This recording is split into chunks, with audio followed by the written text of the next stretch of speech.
Salam saudara-saudara sahabat rohani yang dikasihi Tuhan. Sebelum kita memasuki renungan harian ini, marilah kita berdoa sejenak. Kasih karunia dan damai sejahtera dari Allah Bapa kita dan dari Tuhan Yesus Kristus menyertai kamu. Amin. Firman Tuhan yang menjadi renungan bagi kita pada hari ini diambil dari kitab Mazmur 139 ayat 14. Demikian firman Tuhan. Aku bersyukur kepadamu oleh karena kejadianmu dahsyat dan ajaib. Ajaib apa yang kau buat, dan jiwaku benar-benar menyadarinya.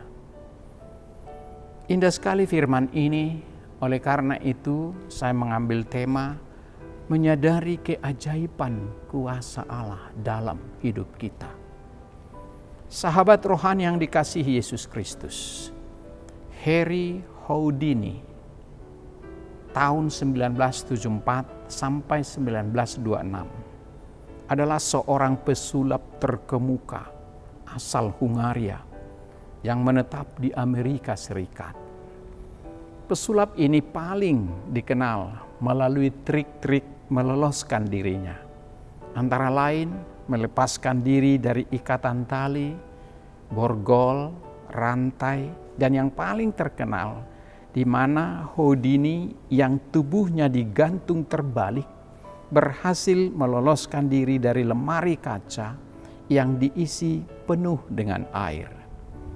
Ia adalah seniman pelarian hebat, mendapatkan ketenarannya dengan meloloskan diri dari segala macam alat yang dirancang. Dia berulang kali membual bahwa tidak ada sel penjara yang bisa menahannya, dan dia selalu berhasil dan tidak pernah gagal dalam melarikan diri. Sahabat rohani yang dikasihi Yesus Kristus, legenda urban mengatakan bahwa pada suatu kesempatan ketika melakukan atraksinya, Houdini memasuki sel seperti biasanya. Pihak berwenang menutup sel dan meninggalkannya. Dalam kesendirian, dia mulai melakukan apa yang telah dilakukannya berulang kali. Dia menarik sepotong logam yang tipis dari ikat pinggangnya dan mulai membuka kunci.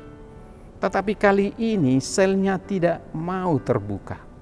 Ia tidak menyerah. Dia berusaha lebih keras, menerapkan pengetahuannya yang luar biasa tentang kunci dan mekanismenya.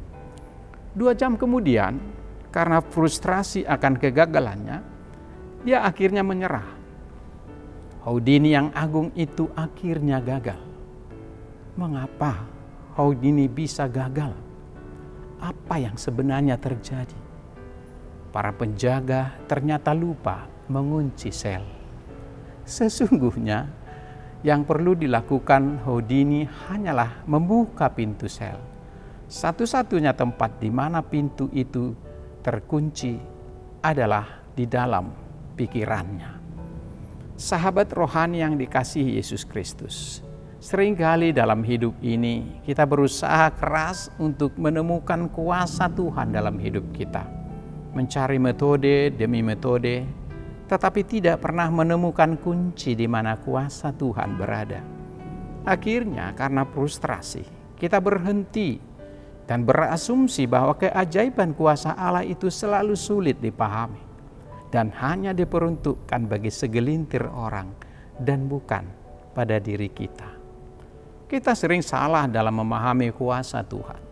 Kita cenderung menganggap kuasa Allah dalam arti kekuatannya, kemahakuasaannya, atau kekayaan sumber daya yang dimilikinya. Tetapi kekristenan tidak dimulai dari orang-orang yang hebat dan berkuasa. Pada tahun-tahun awal berdirinya gereja, umat Kristen tidak populer, dianiaya, difitnah, bahkan dibunuh. Namun 300 tahun kemudian, agama resmi dari Kekaisaran Romawi adalah apa? Ya, agama Kristen yang tadinya sangat dibenci.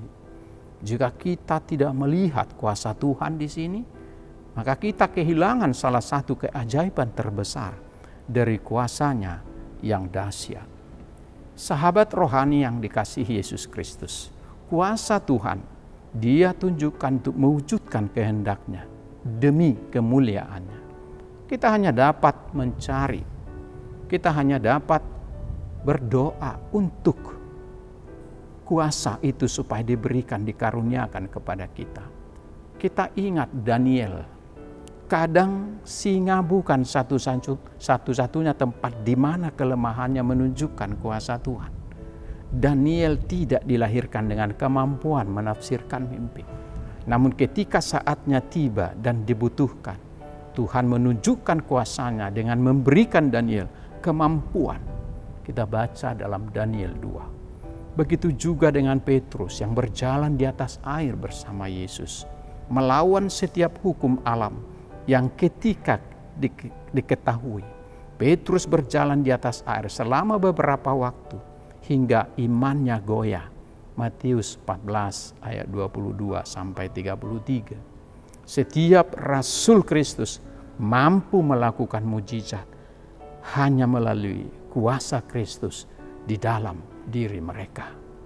Sahabat rohani yang dikasihi Yesus Kristus, apa pesan Tuhan bagi kita hari ini? Sadar atau tidak, kita semua telah mengalami kuasa keajaiban Allah dalam banyak hal di kehidupan kita masing-masing. Pengenalan dan kesadaran akan kuasa keajaiban Allah akan berdampak sangat besar dalam kehidupan kita, sehingga kita mampu untuk bersyukur dalam segala keadaan. Kita semua adalah manusia yang terbatas dan lemah. Tetapi ketika kita lemah, disitulah kuasa Tuhan paling terlihat nyata. Belajarlah untuk bersandar pada kuasa Tuhan. Dan ketika kita mulai melihat dan mengalaminya, berikanlah kemuliaan kepadanya. Kuasa Tuhan yang dicurahkan ke dalam hati kita adalah keajaiban terbesar dari segala kuasa yang lain. Dari kuasa Allah yang menakjubkan. Kuasa-Nya melindungi dan memampukan kita melakukan hal-hal yang mustahil ketika kita tidak dapat melakukannya sendirian. Karena itu, saudara-saudaraku yang dikasihi Tuhan, sahabat rohani yang baik hati, yakinilah bahwa sampai saat ini, bahkan ke depan, kuasa Tuhan selalu melingkupi kita. Karena bagi Tuhan tidak ada yang mustahil. Tuhan memberkati kita. Amin.